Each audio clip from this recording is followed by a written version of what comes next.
I mean, this might be a depressing number, but what would you average that the amount of film festivals you submit to and the number you actually get into? Yeah. On Film Freeway, they break it all down for you, right? They are happy to tell you what your percents are, and it depends on the film.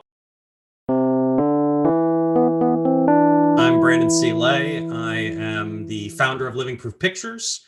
I'm a writer and director based out of the Lehigh Valley. I make independent feature films, short films. I've done a limited series and do some ad and commercial work. Now, how long exactly have you been making films? I've been making them badly since I was probably 15 or 16, maybe even a little younger. Making them, I made a couple of school projects. I did films. My best friend and I, our senior year, made a feature film called The Adventures of Spartacus and Phil. You will not see it on my IMDb page. You will not find it anywhere. The only way to find it is if you can find one of the VHS copies that he and I have. That's the only way to see it. So I'm obviously dating myself, but that would be, 20 years ago. Yikes, 20 years ago. And I did a feature film in 2006 during college, but not for college. And then there was a break for a while. And around 2011, it became like the only thing that was important to me in life had to be making films. But I've been doing it passionately and with increasing quality each year since about 2014 with Macy on a Good Day. What was it that sparked you with the need to make movies? Well, I've always been a writer, and I used to draw as a little kid. I used to make homemade comic books, and I used to tell elaborate kids stories, and I'd write out the story, and then my mom would draw, because she was a much more capable artist than me. She would draw, illustrate the stories. So I've always been a writer, and I've always been a storyteller. Film for me I found my passion with that just from my love of watching it at first. And I wanted to be an actor. I am an actor. But originally my focus was writing and acting. And, I wanted to be Woody Allen or Orson Welles, someone that writes, directs, acts, does the whole thing. Wanted to be, the one-man show and, surround himself with other creatives, but be at the center of it as the writer, director, producer, star kind of thing. Writing and directing became more my focus because actually I just didn't trust anyone else behind the camera. And it got to a point where it became very apparent that every scene I wasn't in was more competently put together based on my vision. Not to say, other people are bad at behind the camera, but I was putting actors behind the camera and being like, hey, this is the scene I'm in. Please shoot it like this. And so it kind of grew from there, and then genuinely started preferring telling the story without having to be an actor in it. I still act on occasion, but it's no longer my focus. How would you break your stuff up, like in terms of short films and feature films? We are at 5 or 6 features, and I think we're at 10 or 11 shorts and 7 or 8 commercials and the 10-episode limited series. You do the festival route for all your films. So what is it what's the draw to festivals for you? I have mixed feelings about the festival and the festival route. I love sharing my films with a live audience. I mean, that's still the part of me that wants to be an actor. That's the part of me that comes from theater. That's, I don't create content. People on the internet are content creators, and that's its own craft in itself. And it's using some of the same equipment that filmmakers use, but I don't consider it the same art. And so I'm not creating the films just for them to be online for, audience consumption. That's where they end up. They do end up going online, and that's a wonderful place, to access work. Most of the films I watch are from home. That said, when you're trying to create artwork, part of the purpose of that artwork is the exhibition, and it's sharing it with that audience. And the festival circuit is an opportunity to do that. And, there's a varying, just like there's indie filmmakers of varying levels of budget and quality of their work. It's the same thing with festivals. And this is not to talk down on, up and coming festivals or small festivals where the audiences aren't huge. It's just like playing in some cases like an open mic, versus, playing Carnegie Hall, you can have an amazing experience at a small festival, where the audience, is really devoted to that festival and they come. So there's a varying degree. And, I don't always get to go to the festivals, especially as we start getting into more of them. I would love to make it to all of them. I try to go to as many as I can. And the more reputable the festival, obviously the more of an effort I will put into getting there. And how many festivals overall would you say that you've been in?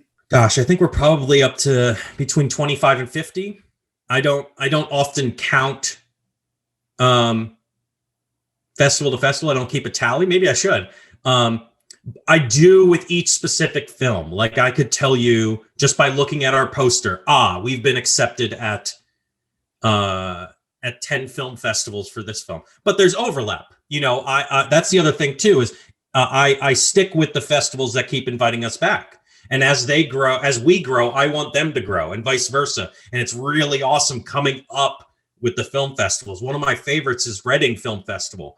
And, I feel like it's not a race, but it's fun, like watching them improve and being like, improving ourselves. Like which one, like, are they going to become an Academy Award qualifying festival first? Or are we going to, get to Cannes first, and because I'm going to keep coming back to them no matter what, as long as they keep having me, I'm going to keep going. So that's a fun aspect too, is coming back to these festivals time and again. And then do you focus just on festivals that you're going to be able to attend, or do you go like ones around the country, or just like regional? Yeah. So, how I'm doing it now, with Binge Purge, with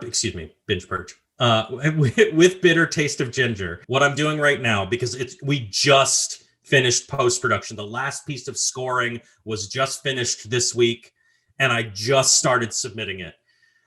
So I'm the way I'm going about it with this film is we're entering, 15 big ones, the big names, and because it's not because I would submit to all of them at the same time. But rightly so, the big ones oftentimes want to be your world premiere. They don't want you screening somewhere else first. They want to roll out that carpet and say, we had this film first. It was part of our 36-year lineup,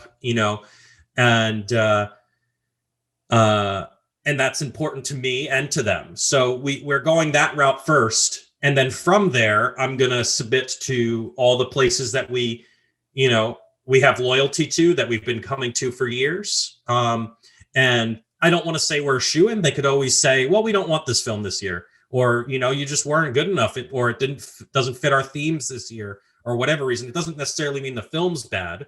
It's just, it doesn't fit what the festival is trying to achieve. And then also I'll submit to,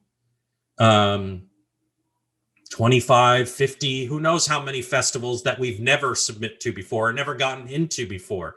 I want to, with some of the festivals that have turned us down in the past, I want to keep submitting to them.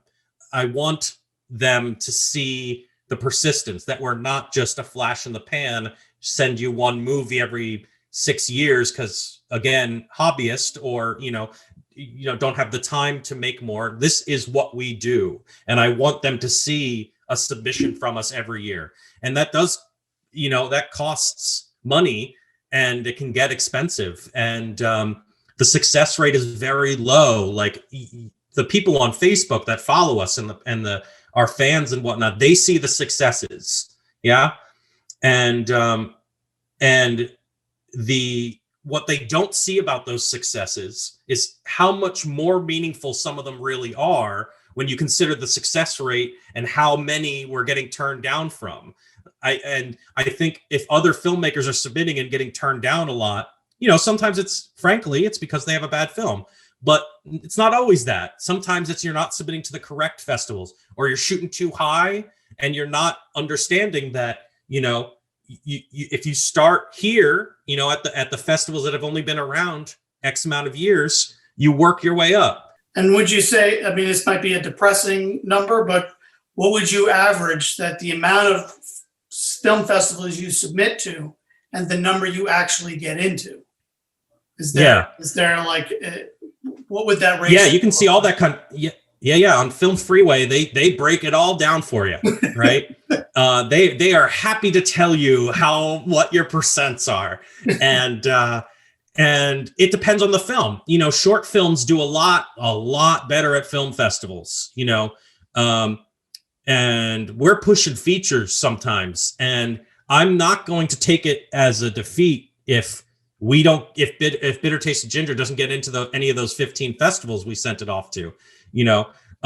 It's tough working a feature. So a feature's percentage, it can be between 2 and 5% acceptance rate, on a short, it depends on the short.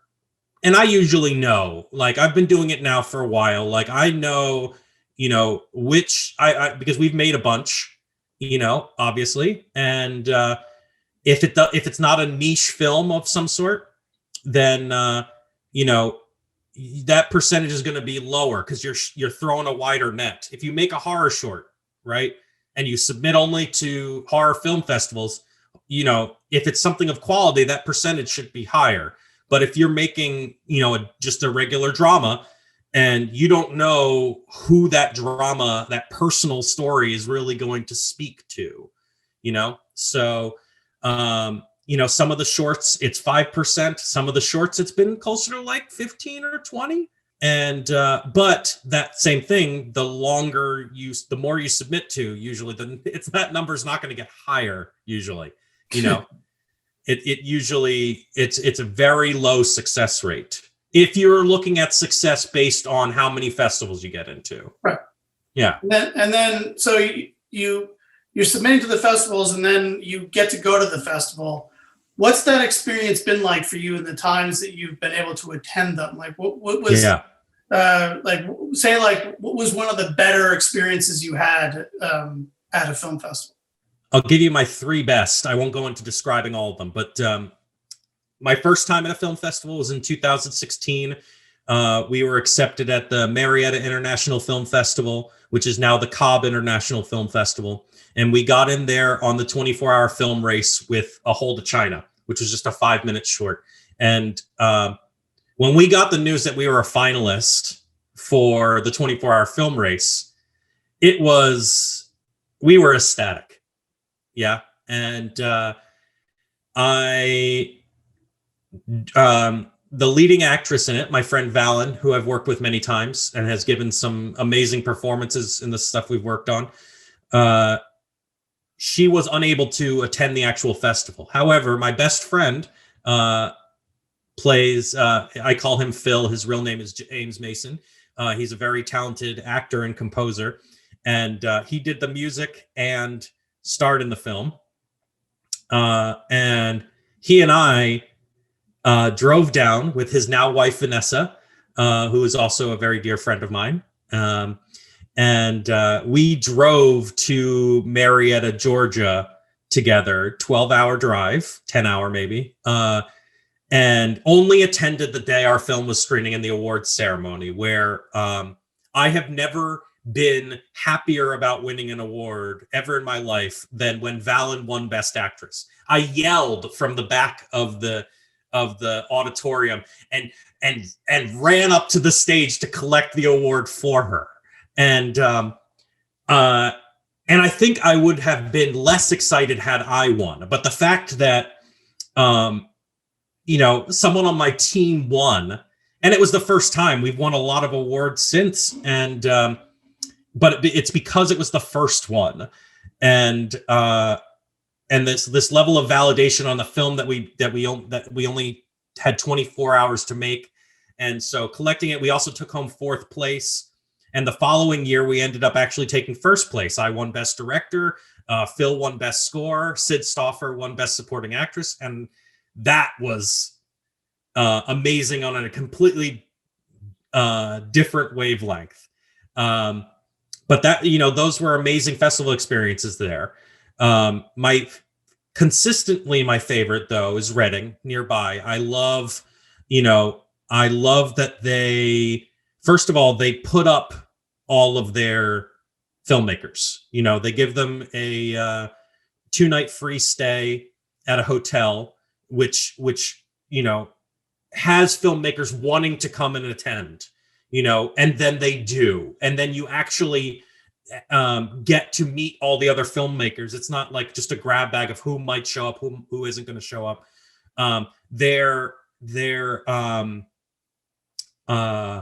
Their volunteers that work the event are all amazing.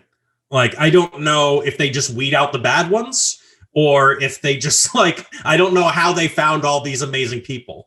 But now going there for the past 4 years, I've made friends with these people that run the event and whatnot. And it gets harder each year for us to get in because now so many of the judges know us that they keep having to recuse themselves.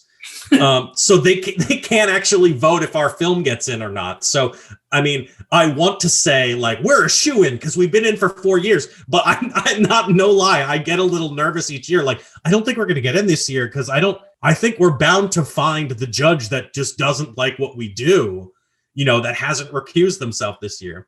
But every time I've been there has been an amazing experience. And the 2 best were for the features because, with The Ground That Sinks was our first time there. And, I still use pictures from that event because of how many of our team members, both in the film and just showing up to support.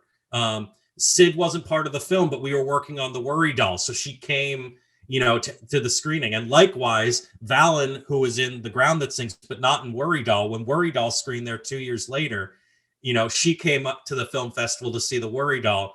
And both events, we had audiences of 100 and, it was local. So it was a lot of our people as well as fans and things like that we've accumulated. And so both of those were hugely special. And then lastly, I would go with Imagine This Women's International Film Festival. I was one of only 2 male directors who were invited to come to the festival. This was for Binge Purge. And the only reason we got in was because Kate Hughes, who stars in it alongside Valen, was also named a producer because she helped us get a lot of the locations. And, Kate is just all around both an amazing artist, an amazing actress. She's an amazing businesswoman too. And she's incredibly personable. And she is any team is made better with her a part of it. And so her being named a producer on the film allowed us to be eligible at the Women's Film Festival. And when we screened Binge Purge there on the closing day, it was on a Sunday, it was an early screening. It was sold out. It was jam-packed. It was a bunch of shorts, but ours was the 40-minute short. So it was the anchor of the whole thing, the whole screening. The only people in the audience that I knew at all were the people from the film that came, which was and a couple of our guests. So under 10 people of an audience of about 100. So I didn't know 90 people, and sharing it with this room full of amazing female artists who really the film really resonated with. That was a really special film festival experience for me. That was, and for Kate and Oriana, who is part of the cast, like they both shared with me how special that was. And those kind of festival experiences are the ones we're chasing. Yeah, that if every screening could be like that, I don't see how I could ever be angry or ever depressed. Like, it was just, they're so special. I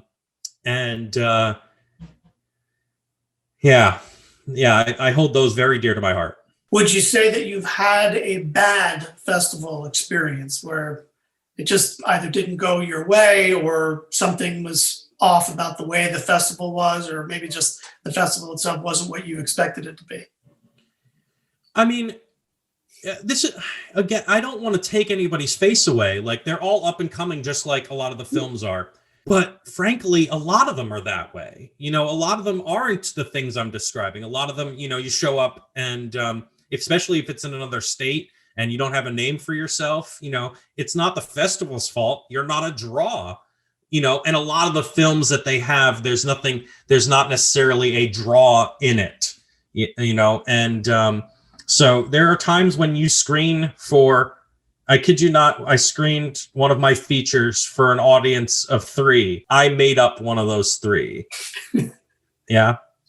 That said, one of those 3 people has since given reviews on that film anywhere I post it. Rave reviews of how much they loved it. They follow us on Facebook. We're Facebook friends. Did not know them before this festival. Never saw them again personally in real life.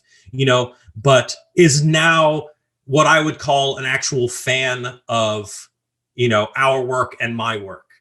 And, so it's that one person. And because I showed up, because they got to meet me in person, I'm not just a name on a screen. I'm an actual person they want to invest in and follow their career. And it's really, so yes, there have been experiences at film festivals that have been lackluster. I don't blame the festival, I don't even blame me. There's no blame to be made when you're working up the chain, when you're building something. So yes, I've had those experiences. They're necessary. So I don't consider them bad, if that makes sense. Yeah, that makes sense. Do you find it is part of the challenge when you're at some of these festivals is that, there's always been like, you got to print up the cards, you got to try to encourage people to show up. Is that something do you do a lot of that when you're going to these festivals? And do you find that something that you like to doing, or is that difficult to do to get people into the seats? I don't do that hustle, to be perfectly honest. I'm willing to do it. I do that hustle on social media a lot. I share and tag and spread the news a lot. And if it's somewhere local, we definitely can bring it in, especially if it's something our audience hasn't seen yet. We can pack the house and it's been wonderful. However, when I go to a festival, I do not stand on the street corner holding pamphlets and hand them to people and say, you should come see my movie. Because to be perfectly honest, the people on the street, I'm not making movies for people on the street. And frankly, I'll disappoint people that come off the street with most of my films. I just like, unless it's New York where there's a hungry amount of audience members seeking artwork, where being on the street corner may well pull in people that want to see the art you're making. The average spot is not that. And it's not going to the person on the street, may like the movie, but they may also walk out in the first 3 minutes, just coming in blind. And also when I'm at a festival, I'm there to see the movies, and I'm there to talk with filmmakers, and I'm there to share their work and share my work. And it's not the time, in my opinion, for me to be advertising, all over the place. I'll do, now that said, if someone asks me to do an interview, I'm there in a second, in a heartbeat. A podcast, they have 2 followers, I'll do their podcast. They have 1 million, I'll do, or I'll come do the interview, the local news, whatever, and and that's all exciting and great. That's a different kind of advertising, than begging people to come see your work. I want them there because they want to be there, not because some guy on the corner gave them a pitch for 30 minutes about why they should come see their movie. Like, a lot of people do festivals with the hope and the idea that they could sell the movie, or somebody will see it and they'll get work as a result of what they've seen. What are you going to the festivals for? Are you hoping that somebody might want to buy the film? Or are you hoping that they'll see the movie and say, hey, I'm making this movie that's got a very similar tone to what you got, maybe we can talk? Or are you there because you want that audience experience? You talk a lot about that audience experience and being there and watching the film with them. So, which of those things is your reason for doing the film festivals? At this stage in the game, it's mostly on the side of the audience. That said, when you enter a different echelon of film festivals, sometimes it becomes something different. We entered Bitter Taste of Ginger into Santa Barbara and to Tribeca, big name festivals. Yeah. And both of them are late submissions.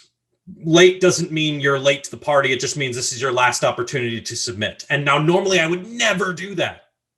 As an indie filmmaker without big stars in your film, you do not wait until last minute. You submit as close to opening date as possible. That said, I used those 2 film festivals and their approaching deadlines as our deadline. I said, try to, to Phil, who was composing a couple pieces of scoring for it, had one last piece. And I was like, if you get it done by the 12th, we can enter Tribeca. I'm not expecting to get into those 2 film festivals. It'd be lovely if we do. Getting into festivals like that, that's really when you start getting into an area where what you're talking about might occur. Someone might approach you and be like, I'm interested in buying your film or buying the distribution rights, or your name is out there to a point where people might be contacting you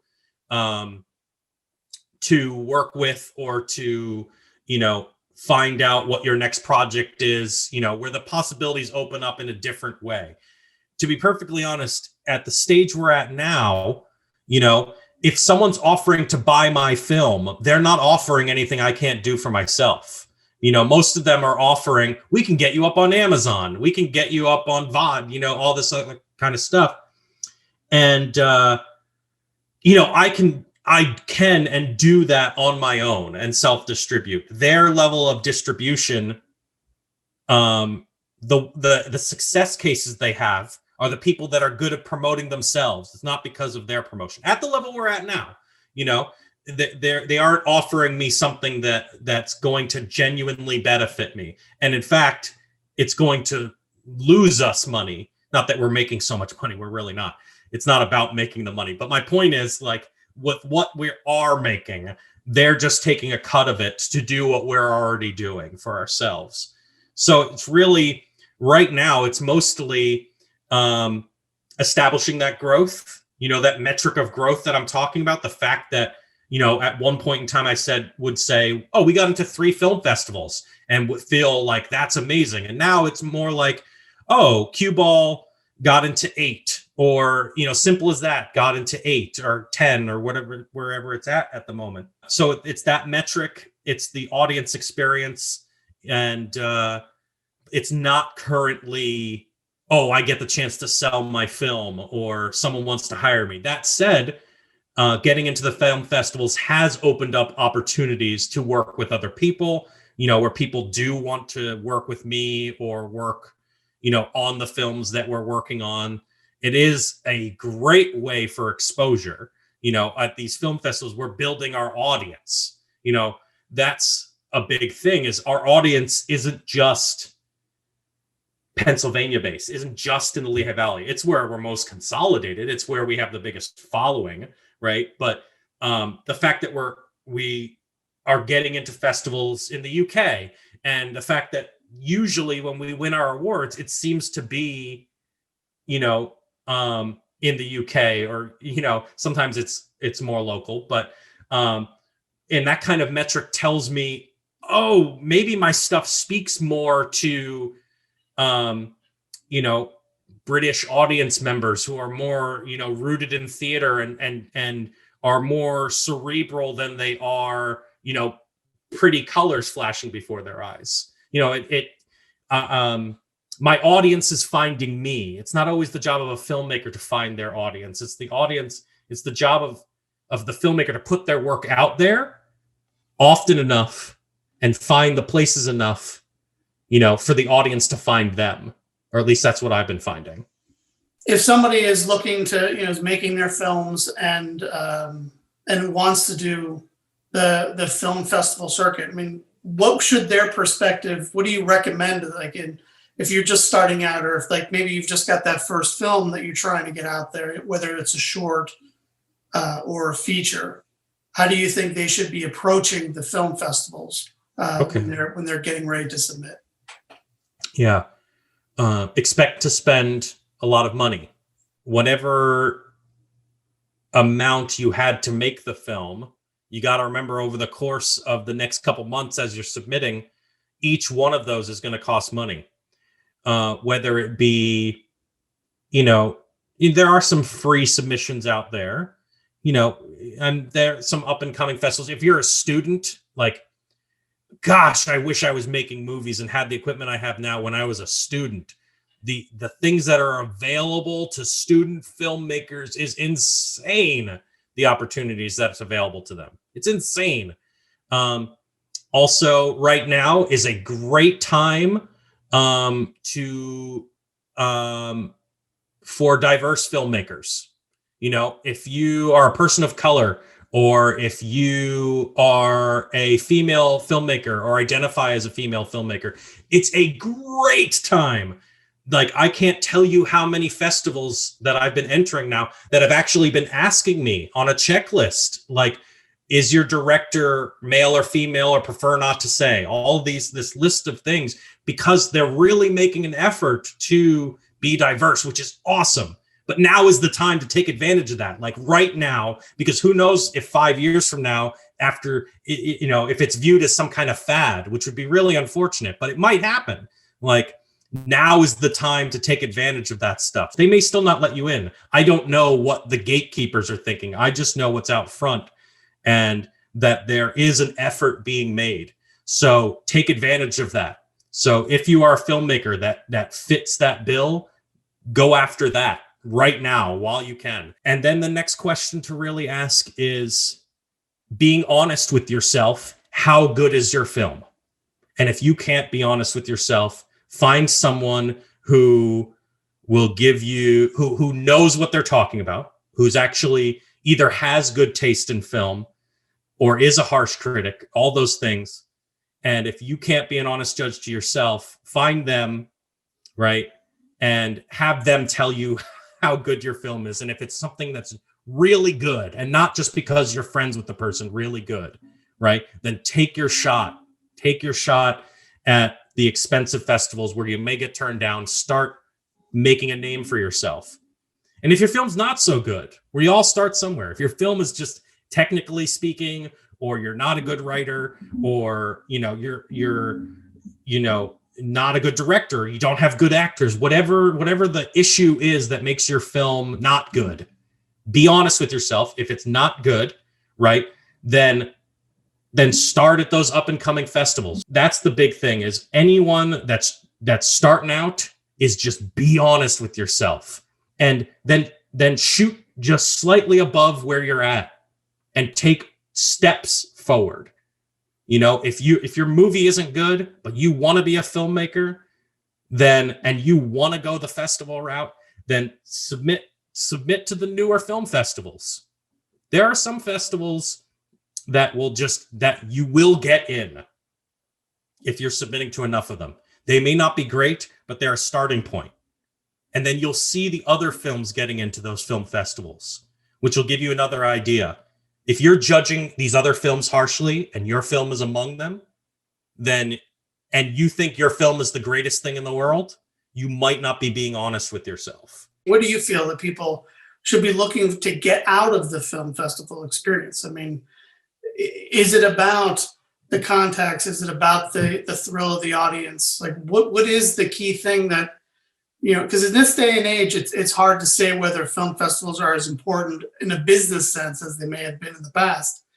And if they're not, if they're really just a showcase or a place that gives filmmakers a chance to meet each other and show their art in front of an audience, you know, what is it that you feel a filmmaker should get out of that whole experience? And why do the film festivals? Why do it? Why go there? I can't say for someone else why do that route. If they know another route, take that route. If there's, you know, maybe they have great success just putting their work out there online to be available. And if you're making approachable work, if you're making things that are 5 minutes, 10 minutes, that are just going to make someone chuckle or make them go, ooh, for 5 minutes, but then forget, but you're getting thousands upon thousands upon thousands of views, go that route. Monetize your stuff on YouTube and make tons of money and, you know, make, you know, your content and go that route.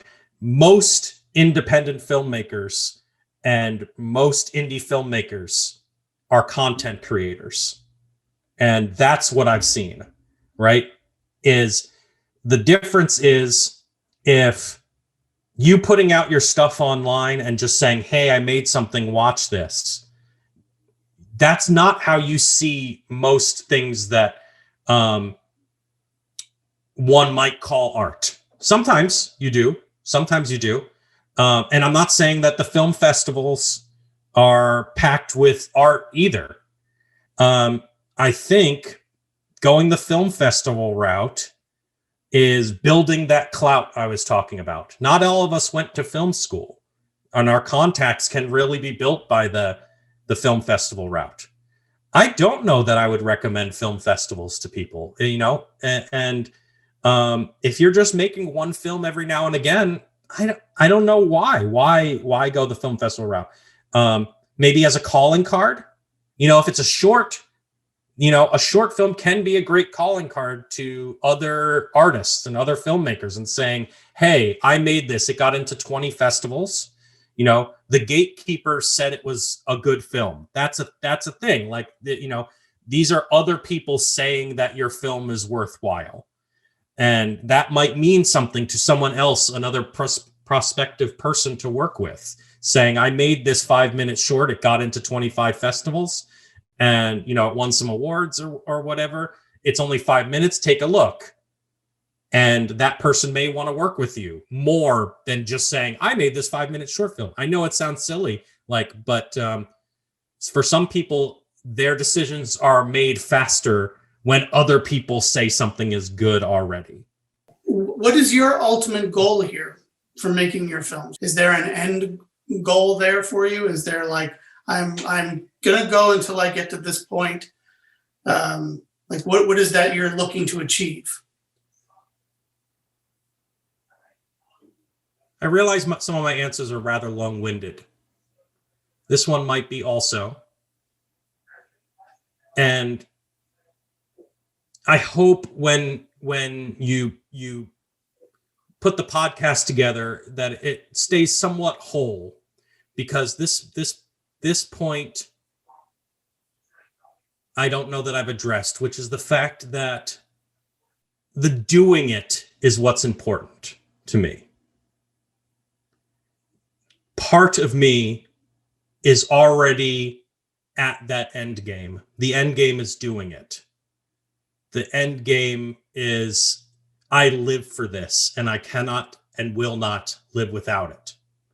And so I will be making films if no one is watching them, always.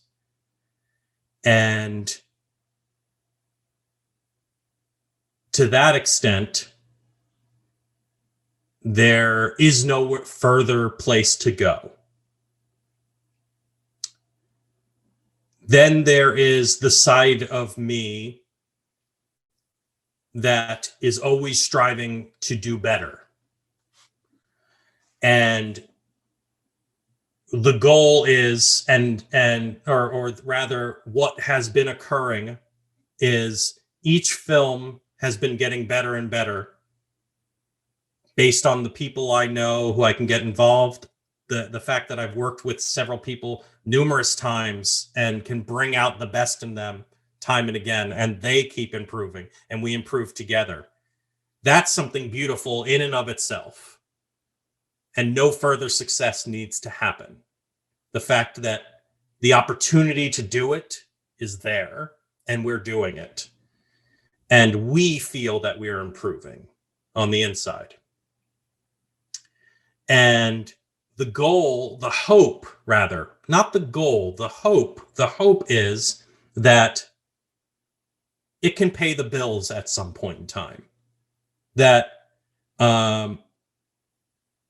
that there would be someone that wanted to front money, say, here, Brandon, here is, and it's happening to a certain point now in much smaller numbers, like someone, one of my dear friends and collaborators, Josh Fatoros, he has a successful business outside of acting and all. And every couple of years, he'll be like, I want to make a contribution to Living Proof Pictures, And to me, especially in the past, $2,000, he hands me a check for $2,000 just because he believes in the work we're doing. That's a huge amount, yeah? And as time goes on, $2,000 might not be as much as it was to me 3 or 4 years ago because I've seen larger amounts or whatnot. It still means just as much to me, though, that he believes in it, right? And he gives me that as a sign of it, to help things grow and build. And the hope would be that check from other people might be larger at times. So here's $20,000 to make a movie. Here's $200,000. Here's $2 million. Yeah. And there's going to be a point where that amount of money will not need to get larger to me for me to make the kind of films I want to be making. I have epics in me that I could tell, but don't need to tell that story. And the hope would be that money in the hand to make that I'm living off of that the people I'm working with, that's going to be the real thing. When the people I'm working with can live off of what we're making and get to make the next one. There's no end game there really, because we want to keep making them. The goal isn't to get there and we've arrived.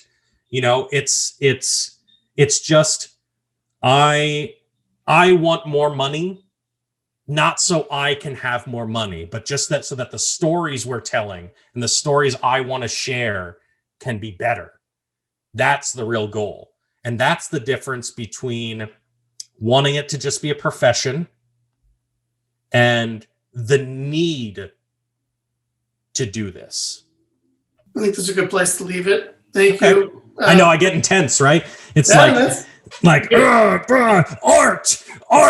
like passion. It's art. Can you feel how passionate I am? I'm an artist, man. I'm such an artist. I'm so intense. It's what I breathe is art. Sharing my art. Tell me I'm a genius. I'm such a genius. You're a genius. Oh, look at all these people you work with. You're such a genius. You're welcome. Beautiful. That's beautiful.